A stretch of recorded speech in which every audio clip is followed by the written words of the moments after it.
India's number 1 varicose veins hospitals ఐబీసీను సంప్రదించండి. మీ నొప్పి లేని ప్రయాణాన్ని ప్రారంభించండి. నమస్తే, శ్రీ మాత్రే నమః, శ్రీ కృష్ణాయ నమః. సుమన్ టీవీ భక్తి ప్రేక్షకులకు స్వాగతం, సుస్వాగతం. ఈరోజు మనము ఆగస్టు 1వ తారీఖు నుంచి ఆగస్టు 31 వరకు అనగా ఈ మాసం అంతా మన దేశకాలమాన పరిస్థితులు ఎలా ఉన్నాయి, గ్రహస్థితులు ఎలా ఉన్నాయి, ఆ గ్రహాల యొక్క ప్రభావము ఒక్క మనుషుల మీదే కాకుండా, రాసుల మీదే కాకుండా, ఆర్థిక వ్యవస్థ మీద, న్యాయ వ్యవస్థ మీద, ఇలాగా ఎట్లాంటి ఫలితాలు, వాటి ప్రభావాలు అనే అంశంలో ముందుగా మనము గ్రహస్థితుల యొక్క పరిశీలన చూద్దాము. గ్రహస్థితులు శని తిరోగమన అనగా శని భగవానుడు తిరోగమన దిశలో కుంభరాశిలో వక్రగతిన సంచారం చేస్తున్నాడు. గురువు మేషరాశిలో, సూర్యుడు ఆగస్టు 16వ తారీఖు వరకు కర్కాటకంలోను, అనంతరము అంటే దాని తరువాత సింహరాశిలోకి ప్రవేశం చేస్తాడు. తర్వాత బుధుడు ఆగస్టు 5వ తారీఖు వరకు వక్ర దిశలో సంచారం చేస్తూ ఆగస్టు 29న మళ్ళా సరిగ్గా సవ్య దిశలోకి మారతాడు. తర్వాత కుజుడు మిథునం నుంచి కర్కాటకం వైపు తన ప్రయాణాన్ని సాగిస్తున్నాడు. రాహు మీనంలోను, కేతు కన్యాలోను సంచారం చేస్తున్నారు. ఈ సంచార ఫలితంగా అనగా శుక్రుడు కూడా కర్కాటకంలో ఉంటూ ఆర్థిక సంబంధిత విషయాలలో, అంటే దేశంలో కావచ్చు, వ్యక్తిగతంగా కావచ్చు, ప్రతి ఒక్కళ్ళకి ఆర్థిక సంబంధించినటువంటి అంటే ధనపరంగా శుభంగా ఉండబోతున్నాడు అనమాట. అంటే ఎటువంటి ఇబ్బందులు లేకుండా శుభంగా దేశంలోనూ దేశ ప్రజలకు కూడా శుభాలను ఇవ్వబోతున్నాడు. అయితే ముందుగా దేశ స్థితి ఎలా ఉంది అనే సమీక్షతో ఆర్థిక పరిస్థితి చూసుకున్నట్టయితే కనుక ప్రభుత్వంలో ఖర్చులు పెరిగే అవకాశంతో పాటు ఆయిల్, గ్యాసు వీటి ధరల మీద ఒత్తిడి పడే అవకాశం కనబడుతోంది. స్టాక్ మార్కెట్లో ఒడిదుడుకులు వచ్చేటట్టుగా, ఫ్లక్చుయేషన్స్ వచ్చేటట్టుగా కొంచెం ఇబ్బందికరమైన వాతావరణము మనకి స్టాక్ మార్కెట్లో కనబడుతోంది. తరువాత రక్షణ విభాగానికి కనుక చూసుకున్నట్టయితే సరిహద్దుల్లో టెన్షన్ వాతావరణంతో పాటు మరీ ముఖ్యంగా ఉత్తరం వైపు అనగా జమ్మూ, లడక్ ఈ ప్రాంతాల వైపు డ్రోన్ కదలికలను గమనించుకోవచ్చు. అయితే ఇంకా వ్యవసాయ పరిస్థితి చూసినట్టయితే కనుక వరి సాగులో విపరీతమైన పంటలు లాభాలు పండడము, ఆ రైతన్నలు సంతోషించడము, ప్రతి ఒక్క రైతు కుటుంబము ఆనందంగా ఉండేటట్టుగా మనకి ఈ గ్రహాలు అనుకూలిస్తున్నాయి అన్నమాట. అయితే నీటికి కొరత కొంచెం వచ్చేటట్టుగా కనబడుతోంది. ప్రతి ఒక్క రైతన్న ఈ విషయంలో జాగ్రత్తలు తీసుకుని సంతోషంగా ఉండండి. అయితే పంటలు పండుతాయి కానీ కొద్దిగా ఆలస్యం అయ్యే అవకాశాలు కనబడుతున్నాయి. ఇట్లాంటి ప్రాంతాలు ఏవైనా, నీరుకు సంబంధించిన ఎద్దడి ఉన్న ప్రాంతాలు ఏవైనా ఉంటే కనుక ముందస్తుగా మన రైతన్నలు జాగ్రత్తలు తీసుకుని కనుక చేసినట్టయితే ఆ చిన్నిపాటి ఇబ్బంది కూడా లేకుండా ఉంటుంది. అయితే సామాజిక పరిస్థితులు కనుక చూసుకున్నట్టయితే మత సంఘర్షణలు, మతానికి సంబంధించిన కొట్లాటలు, గొడవలు జరిగే అవకాశంతో పాటు సోషల్ మీడియాలు అసత్య ప్రచారాలు కూడా చేసేందుకు కొంత అవకాశం ఉన్నట్టుగా గోచరిస్తోంది. విద్యార్థుల యొక్క ఉద్యమాలు బలోపేతం అవ్వడము, ఇలాంటి ప్రచారాలు విద్యార్థుల దగ్గర నుంచి ఇబ్బందికరమైన వాతావరణము, తగాదాలు ఇలాంటివి సామాజిక పరిస్థితిలో గోచరిస్తోంది ఈ గ్రహాల యొక్క ప్రభావం వల్ల. అయితే ఇంకా రాసుల వారీగా మనకి గ్రహాల యొక్క ఫలితాలు ఎలా ఉండబోతున్నాయి అనేది చూసుకున్నట్టయితే కనుక ముందుగా మేషరాశి వారి యొక్క గ్రహస్థితి, గురు మీ రాశిలో అనగా మేషరాశిలోనే స్వగృహంలో సంచారం చేస్తున్నాడు. కుజుడు ఆరోగ్యమైన స్థానంలో సంచారం చేస్తున్నాడు.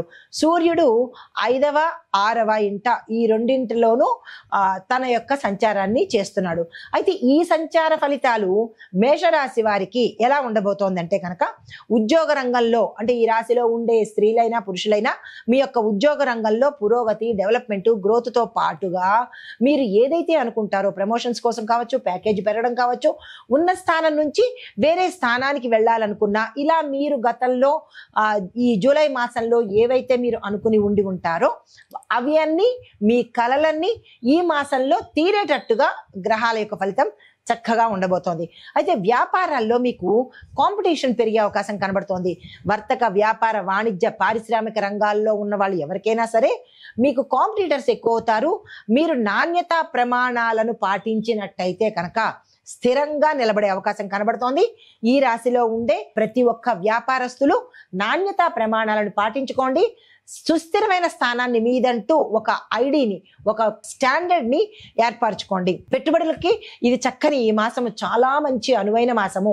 పెట్టుబడులు పెట్టాలి అంటే కనుక మీరు దీర్ఘకాలిక పెట్టుబడుల కోసం ప్రయత్నం చేసుకోండి. ఏదో సంవత్సరము 6 నెలలు 3 నెలలని కాకుండా ఒక 5 సంవత్సరాల పాటు, ఒక 10 సంవత్సరాల పాటు అలా దీర్ఘకాలికంగా కనుక మీరు పెట్టుబడులు ఏర్పాటు చేసుకున్నట్టయితే శుక్రుడు ధనాన్ని ఇచ్చే అవకాశం ఉంది. కాబట్టి దాన్ని ఈ సమయంలో మీరు ఈ మాసమంతా ఉపయోగించుకునే ప్రయత్నం చేయండి. ప్రతి ఒక్కళ్ళు కూడా, వ్యాపారస్తులు, ఉద్యోగస్తులు, ఎవరైనా సరే. అయితే ఇక ఆరోగ్యపరంగా చూసుకున్నట్టయితే కనుక పళ్లకు అనగా దంతాలకు సంబంధించి, కంటికి సంబంధించిన, ఎందుకంటే సూర్యుడు 5, 6 స్థానాల్లో సంచారం చేస్తున్నారు కాబట్టి సూర్య భగవానుడు కొంత అనారోగ్య స్థితిని కలగజేసేటట్టుగా గోచరిస్తోంది. ఈ విషయంలో జాగ్రత్తలు తీసుకోండి.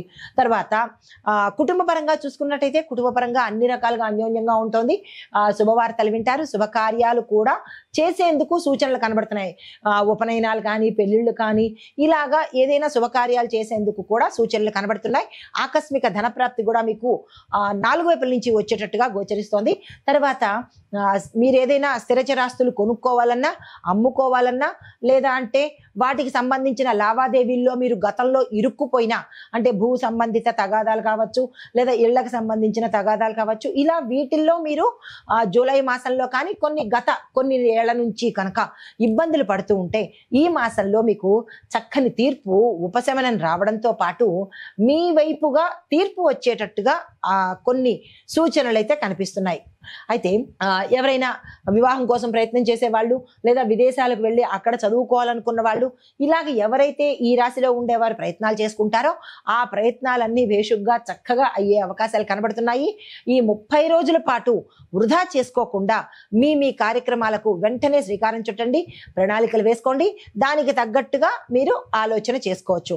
అయితే మీకు చెప్పదగిన పరిహారము, కొంచెము సూర్యగ్రహం వల్ల ఇబ్బందులు కనబడుతున్నాయి కాబట్టి మీరు ఏం చేస్తారంటే ప్రతి ఆదివారము, అంటే మనకి ఈ మాసంలో వచ్చే ప్రతి ఆదివారము హనుమాన్ చాలీసా తప్పకుండా చేయడంతో పాటు మర్చిపోకుండా ఆంజనేయ స్వామి వారి గుడికి వెళ్ళి మీరు ఏ రకంగా ఇబ్బంది పడుతున్నారు, ఉద్యోగ రీత్యానా, వ్యాపార రీత్యానా, ఆరోగ్య రీత్యానా అనేది తెలుసుకుని మీరు గ్రహించుకుని సంకల్పం చెప్పుకుని ఆ స్వామి వారికి, ఆంజనేయ స్వామి వారికి కనుక యథాశక్తి పళ్ళను దానం చేయడం కానీ, మీ పేరిట పూజ చేయించుకున్నట్టయితే కనుక విశేషమైన ఫలితాలు, అంటే ఈ మాసం చాలా చక్కగా ఉండబోతోంది. అందరూ వినియోగించుకునే ప్రయత్నం చేసుకోండి. అయితే ఓవరాల్ గా ఈ 12 రాశుల వారికి ఈ మాసంలో ఎలా ఉండబోతోంది అంటే కనుక పూర్తిగా మధ్యస్థంగానే సాగే అవకాశం కనబడుతోంది. కొంతమందికి మాత్రము ఇందాక చెప్పినట్టుగా కొంతమందికి హెచ్చుగాను, కొంతమందికి మధ్యస్థంగాను సాగే అవకాశం కనబడుతోంది. అంటే ఈ నెలంతా శని తిరోగమనం వల్ల, రాహు ప్రభావం వల్ల, బుధుడు వక్రగతి వల్ల, ఈ 3 కలిసి ఉండడం వల్ల సామాన్యుడికి కొంత ఇబ్బంది కలిగే అవకాశం కనబడుతోంది. ఆర్థికంగా మీకు ఛాలెంజెస్ ఎదురవుతాయి. అంటే డబ్బులు లేని స్థితి, నష్టపోయిన పరిస్థితి, ఇలాంటివన్నీ ఛాలెంజెస్ అన్నమాట. మనకి ఆ ఛాలెంజెస్ ఎదురయ్యే పరిస్థితితో పాటు కుటుంబంలో సర్దుబాటు ధోరణి ఉండాలి అని చెప్పడం జరిగింది. దీంతో పాటు మనస్సుని కొంచెం స్థిమితపరుచుకుంటూ అదృష్టాన్ని సృష్టించుకునే ప్రయత్నం చేయండి. అదృష్టాన్ని నమ్ముకోవడం కన్నా మీరు సృష్టించుకున్నట్టయితే కనుక చాలా మంచి ఫలితాలు పొందే అవకాశం కనబడుతోంది. ఇక్కడ మీకు ఒక చిన్న సూచన కూడా ఇస్తున్నాను. ఏంటంటే ప్రతిరోజు ఈ 31 రోజుల పాటు ప్రతిరోజు ఉదయం 5-6 గంటల మధ్య ఒక్క 5 నిమిషాల పాటు గుర్తుపెట్టుకోండి. ఉదయం తెల్లవారుజామున 5 గంటల నుంచి 6 గంటల మధ్యలో మీకు సమయం ఉన్నప్పుడు 5 నిమిషాల పాటు ఓం నమో భగవతే వాసుదేవాయ, ఇది చాలా చిన్న మంత్రము, అందరికీ తెలిసిందే, కానీ చాలా పవర్ఫుల్ అన్న విషయం ఎవరికీ తెలీదు. కాబట్టి ఈ మంత్రాన్ని 108 సార్లు, ఎంతసేపు పడుతుంది మహా అయితే ఒక 5 నిమిషాలు కూడా పట్టదు. కాబట్టి ఈ 5 నిమిషాల పాటు ఈ మంత్రాన్ని కనుక చదువుకున్నట్టయితే సర్వరోగ నివారణి ఎలాగో సర్వ కష్టాల నివారణి కూడా ఈ మహామంత్రము తప్పనిసరిగా ప్రతి రాశి వాళ్ళు, ఈ రాశిలో ఉండే ప్రతి ఒక్కళ్ళు కూడా ఈ మంత్రాన్ని మీకోసం, పక్క వాళ్ళ కోసం కాదు కదా, మీకోసం తప్పనిసరిగా చదువుకునే ప్రయత్నం చేసినట్టయితే మీ జాతకంలో ఉన్న దోషాలు కానీ కష్టాలు కానీ పోగొట్టుకుని ఆ స్వామివారి యొక్క అనుగ్రహం వల్ల చక్కగా ఉంటారు, సానుకూలమైన ఫలితాలు పొందుతారు అని ఆశిస్తూ నమస్తే.